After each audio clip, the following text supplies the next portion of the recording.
y'all, God bless you. Today's video is another Let's Talk video. I really enjoyed filming last week's. It's more of a freestyle chit chat kind of video and I really liked it. I hope y'all enjoyed it. Before we get into today's topic, I encourage you to please subscribe to my channel if you're not already. And if you want to join me for today's talk time, then just keep on watching.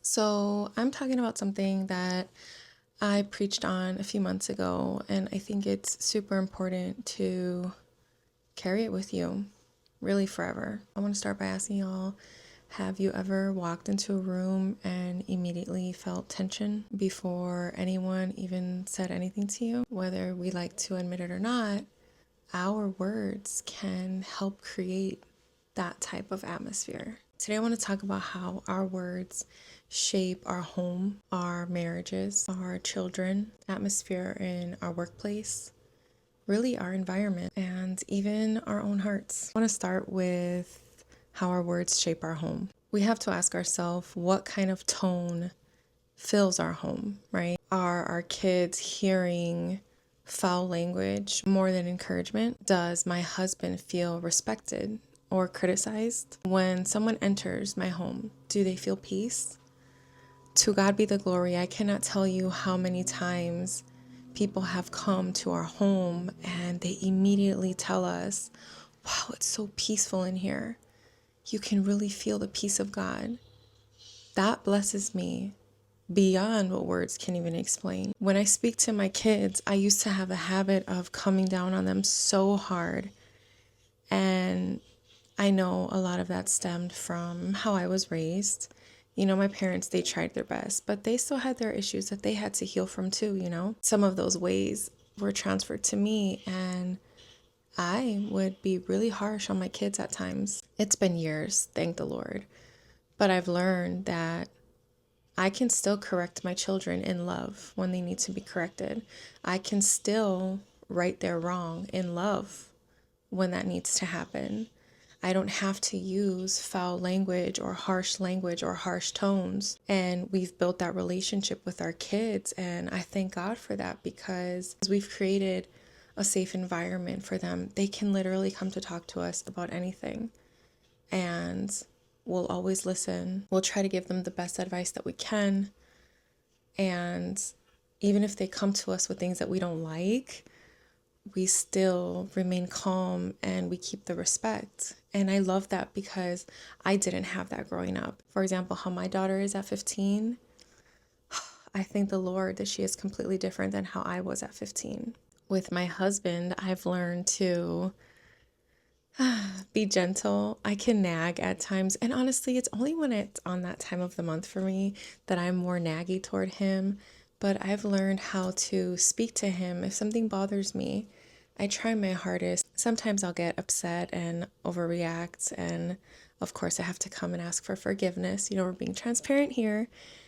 But majority of the time, I've learned to come to him in love and respect if he did something that I didn't like. I'm sure to not criticize him and not put him down, right? Us as wives, we are to build our home, encourage our husband. And how are we going to do that if we're being a Debbie Downer all the time, you know? I've realized that you can have a clean house, dinner cooked, and everything done right. But if my words are sharp and cutting in such a negative way, then the atmosphere in my home will feel heavy.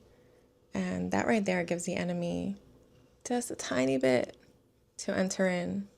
So we have to be careful with the tone and the posture that us as wives and mothers have in our home. Our words shape us, right? If we are constantly saying, I'm so stupid, I'm such a failure, I'm never going to amount to anything. If we're continuously repeating that to ourselves, what's going to happen? That's going to eventually become reality. We're going to eventually start believing those lies, because that's what they are. They're lies. Complaining, oh my gosh.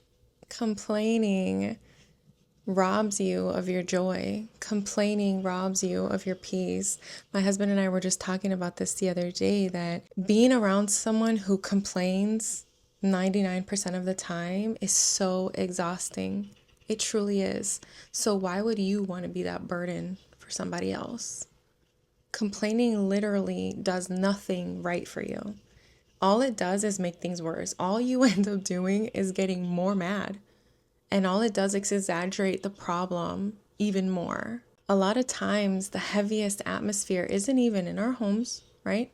It's in us, in how we speak. If we're constantly speaking negatively, that eventually will become your normal. As believers, we cannot expect peace if with our mouths we are constantly planting chaos. Our words also shape our marriage. Do we build our husbands up or little by little tear him down? Respect is not just an action. It's about not only how we speak to our spouse, but how we speak about our spouse when he's not around. You don't ever want to embarrass your spouse, for one, period, but worse off in public. What I love is that my husband and I have had a custom in our relationship since we were even friends, honestly, where we've always corrected each other. And not as in, you're wrong, do what I say type correct, but like point out, hey, you know what, you were wrong in this area. I think you can fix that. We've built that custom from early on, so it's really helped us even now to this day. And we've been together for about 12 years already. And we still talk about to this day how we appreciate that we have that in each other, but never will we blatantly correct each other in public, because think about what that does to your spouse. It's so embarrassing. You don't ever want to embarrass your spouse. Like, never, ever. When I preached this message a few months ago, I shared that the words that we speak today can shape the atmosphere that we live in tomorrow. The Bible tells us that the power of life and death are in our tongue. That is so huge. That's why if y'all follow my husband, shameless plug, but if y'all follow my husband, you'll see a lot of his content is about speaking life, because it's so important to speak life. Speak life over your marriage. Speak life over your children. Speak life over yourself, over your family, over your home, over your car, over your workplace. The power of life and death are in the tongue. Think about what that really means. Are you speaking life or are you speaking death? That really matters in every area of our life. And it's so important, especially in today's time when there's so much chaos going around us. We cannot give into that fear and speak negatively, because then we will start believing that. We'll start living in that, and that will become our normal. And that's not how God intends for us to live. This is so good, by the way. It is the Ghost Strawberry Patch Blue Raspberry flavor. But I really wanted to talk about this today because it's really important that we understand, again, like I said, that what we speak today can shape the atmosphere that we live in tomorrow. It's something that I always challenge others, and even my husband and I will challenge ourselves, is that whenever frustration rises up, because it's going to rise up, right? To stop for a second and ask yourself, are you satisfied? And not as in your flesh, but like, are you satisfied with Jesus? Because no amount of problems triumph over him, right? He is greater than anything we could ever face. So ask yourself, are you satisfied? And I want to challenge you, even if just to start out for 24 hours, try it. And then turn it to, 1 day, 2 days, 1 week, 2 weeks.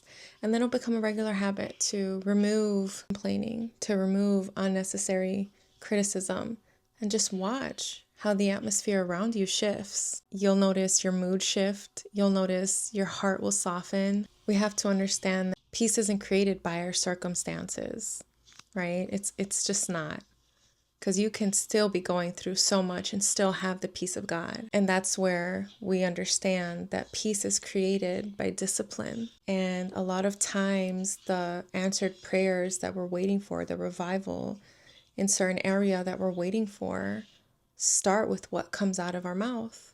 All right, y'all, that wraps up this video. I really hope that you enjoyed it. this was something that was laid on my heart to share with y'all because it really is important that we understand the power of what comes out of our mouth. And I want to know what y'all think, so let's talk. Do y'all really think that words create atmosphere? Share what you think, experience, you know. That's the point of these videos, Lord willing, is to have conversation within our community, right? But I want to thank y'all for watching. I really hope that you enjoyed this video. Please make sure to subscribe to my channel if you're not already. God bless y'all today and always, and I will see you in my next video.